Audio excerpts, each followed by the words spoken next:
สบายดีและสวัสดีทุกคนมอนซับไซบันผินเด้อลงไปหาดำให้ดำนาก่อนก็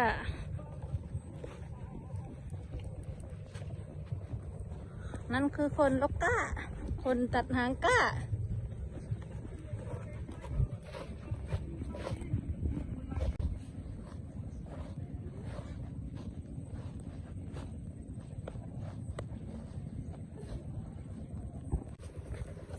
ไปดำหายดำนากันจ้าคนที่สุกลอกะคือบ่เป็นนี่ล่ะกำลังหิวไม่ได้เฮ็ดหน้าเด้ออันหน้าไว้ย่านแดดเมืองลาวเป็นตะยานมันเป็นเจริญเกาะเบื้องหน้าหน่อยดูจะแล้วเด้อทุกคนเด้อสมมติแล้วเดี๋ยวมาซอยได้เด้อ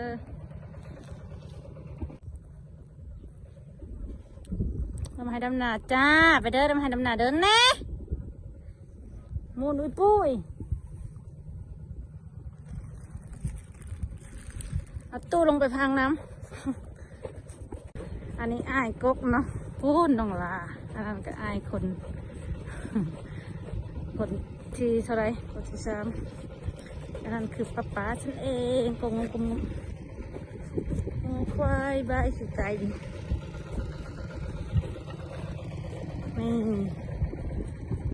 วันนี้เฮากะสิได้ลงดำนาเด้อบ่ได้เห็นเด้อบ่ได้ถือขากล่องขามามีแต่โฆษณาแบบนี้กันนี่บ้านนี้มีแต่ผู้ชายนะจ๊ะนั่นก็คนนั้นคือพ่อคนนั้นคืออ้ายคนนี้ก็คืออ้ายคนนั้นก็คือน้องใช่นานั่นน้องนั่นก็อ้ายนั่นก็อ้ายยืดเส้นเสียงผู้เอ้ยถ้าเป็นน้องล่า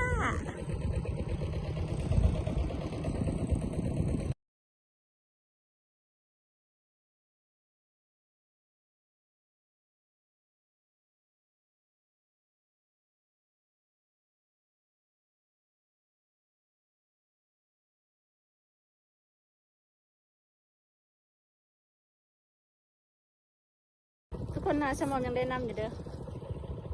มาดำนาโชว์ได้เด้อไปเด้อไปนาสมองยังมีน้ำอยู่เด้อ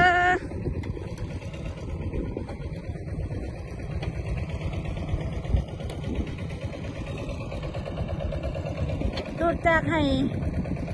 โค้งนั่นขึ้นมาใส่ให้น้อยนี่จ้าทุกคนจะแล้วเด้อโอ้ถ้าถึงนี่ว่ามีน้ำเด้อจะถล่มต้องปุ่นปุ๊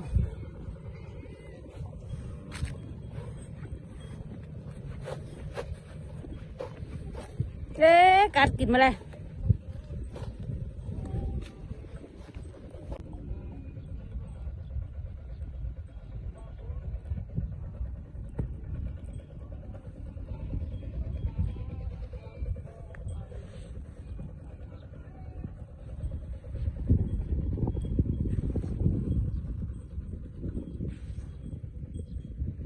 บ้านเอาเด้อทางนั้นนะ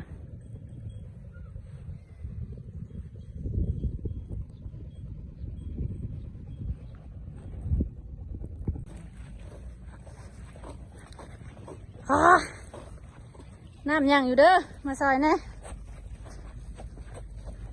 มาซอยพ่อใหญ่ขี้ข้านแน่เอาเฮ็ดเปลือกไม้จะบาดเฮ็ดยาผู้ไปบนเลิกพูน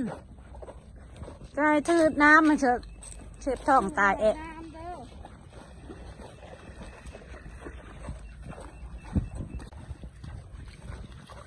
อะคูเอาลงเลิกๆดีกว่าเฮ้ยดูแห้งมักน้ำ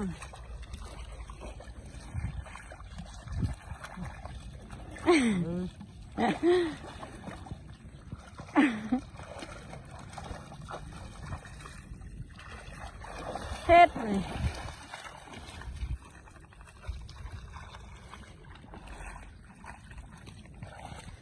น้ำน้องเขาเด้อเฮ้ย แม่ตัวนี้แห้งเลยยังอยู่ประมาณ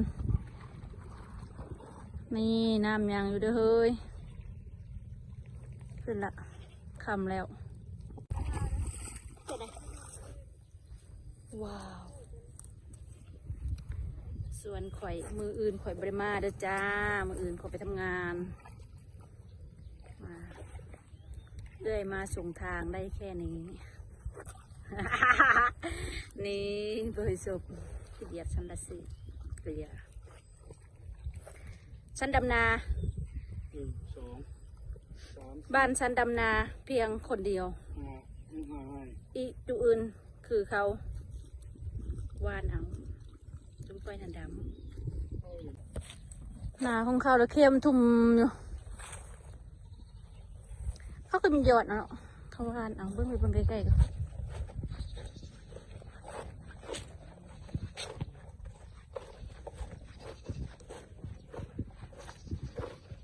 เด้กูแต่หืบละฉีดยาคายหญ้าแล้วได้นี่แต่หญ้ายังบ่ตายตัดภาพมาที่นาเจ้าของรวดโอ้พ่อใหญ่นั่นยังวานพูเชอมีน้ำเด้อมีน้ำเด้อนาเขากับนาเฮาแค่คนละผักถังกะยัง